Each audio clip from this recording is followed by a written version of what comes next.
So let's say you're back at the house with Shawty, right? You just came back from a first date that was anything short of perfect. The conversation flowed, the chemistry was off the charts, the sexual tension was through the roof. You were already making out with her all the way back to your place. So now you're alone. Nothing between you and her but air and opportunity. You decide to do the gentlemanly thing and offer her a glass of wine. She says sure and makes herself comfortable on your couch. You eventually make it back with the wine and you continue talking to her. And because you can tell where this is generally going, you decide to be a little bit forward. You make a comment about how good she looks in her dress and how much better she would look out of it. Under any normal circumstance, that would have been a little too forward. But earlier in the night, you had already demonstrated sexual interest in each other, so it was fine. Or so you thought. She takes a sip of her wine, drops it on the table in front of her, sits up in the couch and says, "Look, I really like you, you're a funny guy, I enjoy spending time with you, but I'm not the kind of girl to have sex on the first date. I feel like we should get to know each other a little more." This clearly takes you by surprise. You were so sure things were about to go one way, but they seem to be going the other. You begin to think to yourself, did you do something wrong? Your mind begins to hyper-focus on all the moments during the date where she might have indicated disinterest in you. The time after your first kiss with her where she pulled back on the kiss first. The time when she told you she couldn't stay long at your place because she had work in the morning. Or the fact that even in that moment while she's talking to you on your couch, her shoes are still on and her purse is still strapped on her shoulder. Now that all the blood is rushing back from your smaller head to your bigger head, it's becoming clear that you carelessly made some massive assumptions on your way to this moment. But wait, it's not all doom and gloom. After all, she is in your living space right now. She could have flat out asked to leave, but instead, she's saying there won't be any sex tonight. Which means she intends to spend some time with you. So basically, everything is going the way you intended them to. Except now, she has flat out put an end to the possibility of sex. And that's bad news. Not just because you don't get to get your dick wet anymore, but more importantly, you're way too close to it to turn back now. If sex doesn't happen now, there's a good chance it'll never happen again, even if you do see her again, because it'll be too awkward. Not to mention, if she's highly desirable, there's a lot of competition for her. And especially when it comes to sex, the patient dog does not get the bone. Or in this case, does not get to bone. You feel me?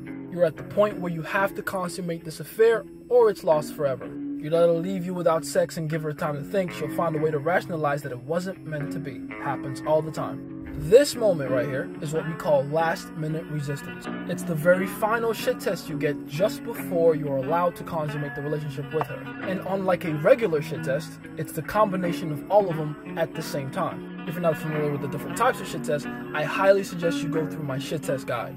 Go through that, get yourself acquainted with shit tests, and then come back here.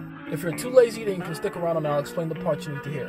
A shit test is a natural biological phenomenon that a woman will naturally put you through, sometimes even without her realizing, to test your emotional and psychological strength as a man. Basically, your confidence, competence, and ability to solve problems under pressure. The type of shit test she fires, again, either unconsciously or consciously, is an indicator of the type of masculine strength she's trying to test. A congruence test, for instance, will test your confidence and emotional strength. A compliance test will test your agreeability and submissiveness, aka your willingness to bend and strength of character as a man. And objections are designed to test your problem-solving skills. Last-minute resistance somehow manages to be the combination of all three kinds of shit tests in one. It will test your congruence as a man and your strength of character, your willingness to throw that congruence away to comply to her, and your ability to solve problems in the moment, all at the same time. When a woman puts a clear obstacle between you and sexual fun, especially just before it's about to happen, she essentially wants to see how you deal with the final boss of shit tests. The reason last-minute resistance is the final boss of shit tests is because of the subject matter at hand, which is sex. Because the clear end goal here is sex, the stakes are significantly raised. The last-minute resistance will test your congruence, because you've already shown before that point that you are interested in her sexually. And by the way, it should go without saying, you're probably not going to get any last-minute resistance if you don't first show any kind of sexual interest towards her. Think about it. The reason she can, quote-unquote, turn you down for sex is because you've shown interest in it, right? So the congruence test element within the last-minute resistance is to see if you will back down from your sexual pursuit. Are you going to keep on being sexually aggressive, or will you tone it down significantly so as to not hurt her feelings or offend her? From a compliance level, are you willing to play along with her with the whole, oh yeah, it's our first date, we probably shouldn't do this type of thing, because you're a clever guy that's trying to play the long game? Or from an objection level, are you able to solve the problems that have arisen as a result of her not wanting to do things with you? The last-minute resistance is designed to test all three facets of your masculinity. Now, before we even get into how to solve this properly, I do have to teach you a preventive measure. Like I said in my Sht Test guide, Sht Tests are just a bunch of questions that need to be answered. And if you're skilled enough and you have great timing, you can preemptively answer these questions before they arise. The best way I have found in my years of experience to do that with last-minute resistance is to give them last-minute resistance preemptively. If before you went into your house, you put your key in the keyhole and turned it once and said, listen, I know you're cool, I love spending time with you, I like hanging out around you, but I have to tell you though, I'm not the kind of guy that gets naked on the first date. The chances of her pulling up that same type of resistance against you later is almost zero. If at all she does try to marry you, she'll just end up looking stupid. All you have to do from that point is change your mind later and become sexual with her by, quote unquote, being impressed with something she does later on. Ask her some kind of question to make her qualify herself to you. Lean back in your chair and take a giant pause while you look up at the ceiling. Really sell the fact that you're thinking long and hard about what she just said. And then afterwards tell her you're so impressed with what she said, you believe she deserves a good time with you. As for actually solving last-minute resistance, here's the formula. And we're going to talk about it in steps. Here's step 1. Step 1 is you test physicality. Let me explain. At this point, this close to sex, you want to make sure you cover all your bases. There are only 2 kinds of objections, internal-based or external-based objections. Which means if she doesn't want to have sex with you right now, there's only one of 2 reasons why. An internal-based one, her psychology, or an external-based one, her environment. The best way I've found over the years to test for both at the same time is to escalate physically.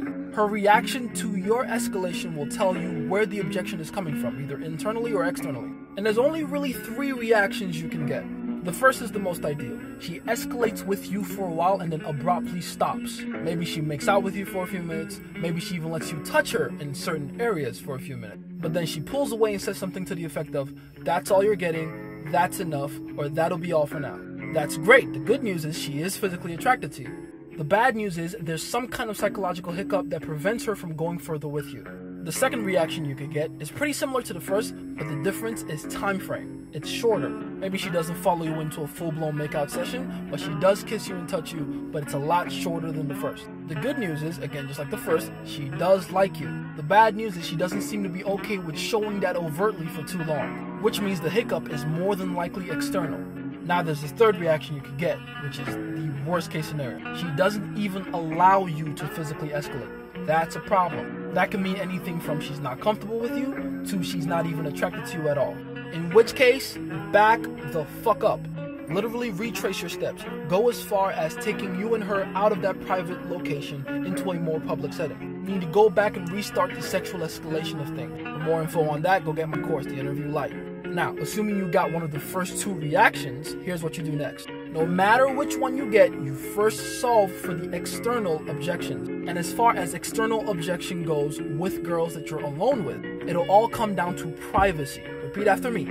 Privacy. Women don't do their dirty unless they're in a private location. Well, at least on the first date. And as far as you're concerned from now on, your definition of a private location is any location where you can't be seen or can't be heard. And by definition, can't see or hear anyone, because the assumption is if you can see and hear them, they can probably see and hear you. So externally, you want to solve the privacy issue. In my example in the beginning, I assumed you had your own place, which is the ideal situation. But if you don't have a place, then this is where you have to get creative. All I'm gonna say is invest in blankets, sheets, and tinted windows. You just need to convince her that no one's gonna see her in her most vulnerable state. Dimmed lights or no lights at all also help. Might also want to learn to take up the volume of the TV if that helps. Now for the final step, solving for the internal-based objections. How do you do that? This is where your persuasiveness and your mouthpiece comes to play. Pay close attention. Ultimately, there's only one reason the woman won't want to get naked with you on the first date. And the reason is rather obvious.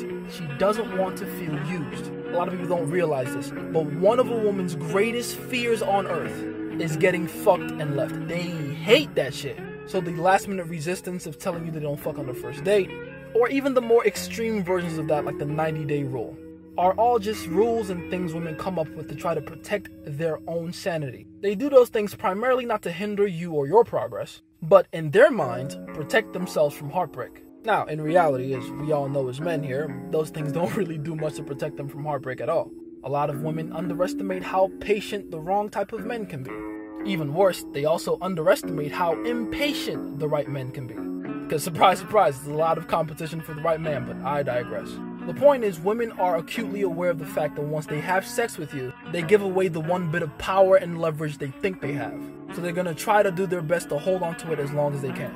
That's going to be the center of how you solve this psychological objection. You're going to say things to inspire her to think of that entire logic as stupid, which is going to be very easy to do, by the way, because it is stupid. One very easy way you can go about doing it is giving her assurance. This is where the "you're not like other girls" type of talk comes in. A little self-deprecation also goes a long way. Telling her you like her, you want to spend time with her, and you do intend to see her again after sex happens are the biggest emphasis for this particular one. Another method you can use is one of my favorites, honestly, fake honesty. I have an entire series on authenticity. You should check it out because that's where I explain that authenticity and dishonesty are a science. And if you understand the science, you can replicate authenticity. Tell her how attractive you find her, how much you do want to be with her in that way, but then let her know that if you sound a little too smooth or too good to be true, it's because you are actually trying your best to not fuck it up. Not because you're a player, but because you actually really like her and you don't want to fuck it up. That level of honesty always gets to them. But then there's my personal favorite though. That's where you challenge her beliefs directly. You ask her why she would believe that you wouldn't want to see her again after sex. And you directly challenge her own faith in herself and her abilities.